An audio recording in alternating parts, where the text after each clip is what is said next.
Bom dia, meus irmãos, meus amigos aqui do nosso grupo Grãozinhos no Caminho, do nosso canal do YouTube.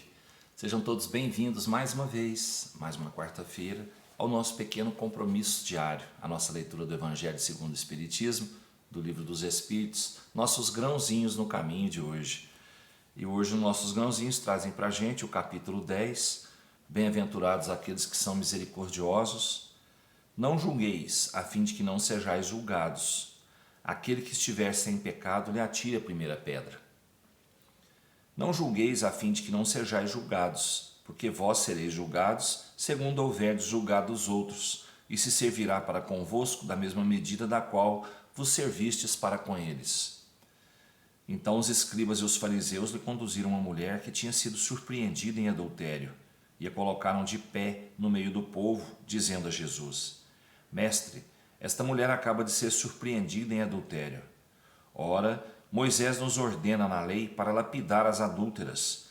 Qual é, pois, sobre isso vosso sentimento? Eles diziam isso tentando-o, a fim de ter do que acusá-lo.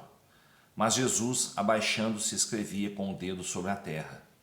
Como continuasse a interrogá-lo, ele se ergueu e lhes disse: Aquele dentre vós que estiver sem pecado, lhe atire a primeira pedra. Depois, abaixando-se de novo, continuou a escrever sobre a terra. Mas eles, ouvindo-o falar assim, se retiraram um após o outro, os velhos saindo primeiro. E assim, Jesus permaneceu só com a mulher que estava no meio da praça.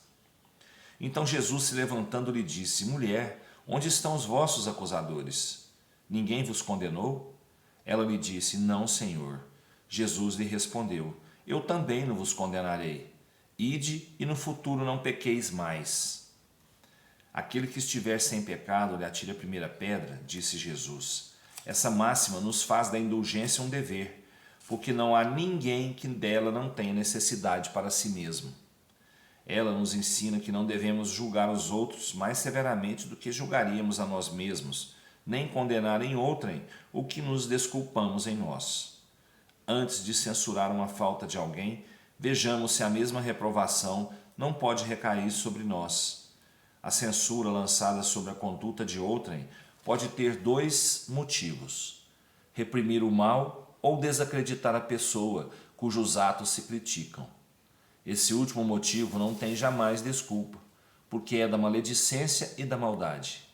O primeiro pode ser louvável e torna-se mesmo um dever em certos casos, uma vez que disso deve resultar um bem. E sem isso, o mal não seria jamais reprimido na sociedade. O homem, aliás, não deve ajudar o progresso de seu semelhante? Não seria preciso, pois, tomar no sentido absoluto este princípio: não julgueis se não quiserdes ser julgados, porque a letra mata e o espírito vivifica.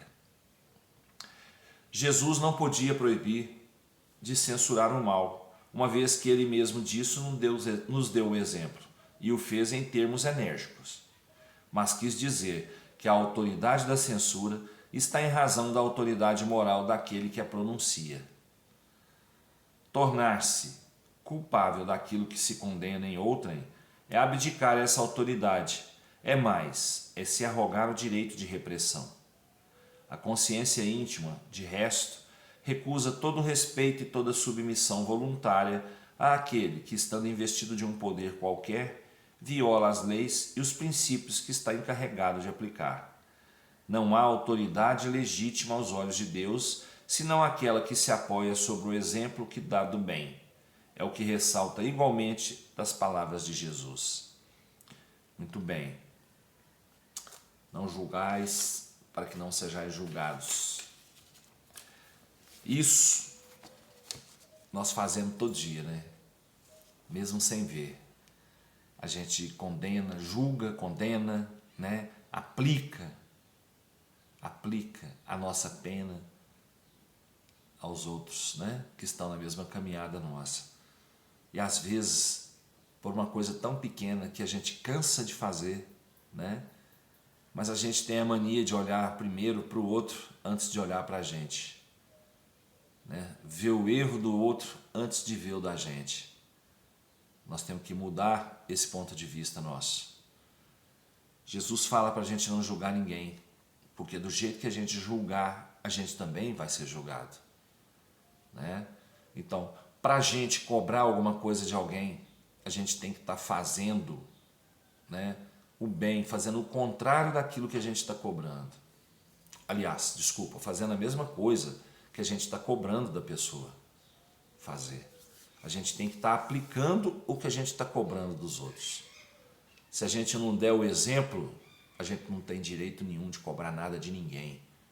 Aliás, a gente não tem direito de cobrar nada de ninguém, porque cada um tem a sua responsabilidade, cada um tem o seu livre-arbítrio, né? Quem vai se cobrar é a própria pessoa, né? Ao chegar no outro plano e ver o tanto que errou, o tanto que podia ter melhorado, o tempo que perdeu, né, numa encarnação às vezes completamente perdida.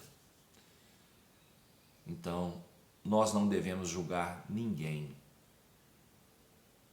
Nada, né, está sob o nosso crivo, a não ser que a gente dê o exemplo, que a gente não pratique a mesma coisa, né, ou, né, que a gente deixe de praticar as coisas que a gente prega.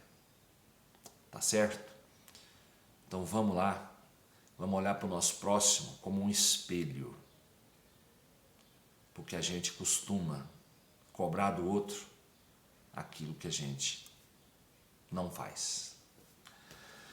Livro dos Espíritos traz para a gente hoje, capítulo 9, Intervenção dos Espíritos no Mundo Corporal, a questão 517.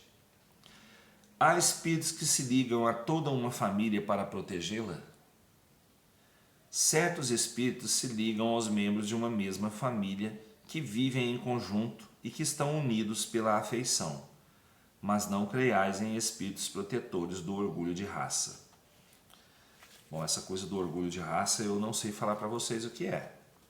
Está lá no fim do livro, né, com um asteriscozinho, né, para olhar a nota explicativa da editora no final do livro.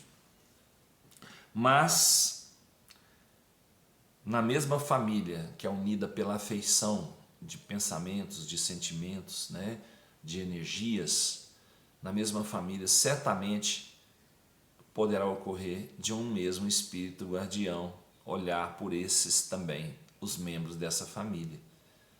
Porque se tem ali uma ligação muito forte, uma afeição muito forte, por conta dos pensamentos, por conta das atitudes, né, das mesmas pessoas que estão ali convivendo juntos, certamente o espírito protetor vai estar ali olhando por todos, né? Eu não digo que ele esteja sozinho, mas ele estaria olhando sim por todos aqueles que têm os mesmos afetos do seu protegido, certo? Pessoal, uma ótima quarta-feira para todos, com muita luz, com muita paz, com muito amor no coração, muita saúde, né, gente?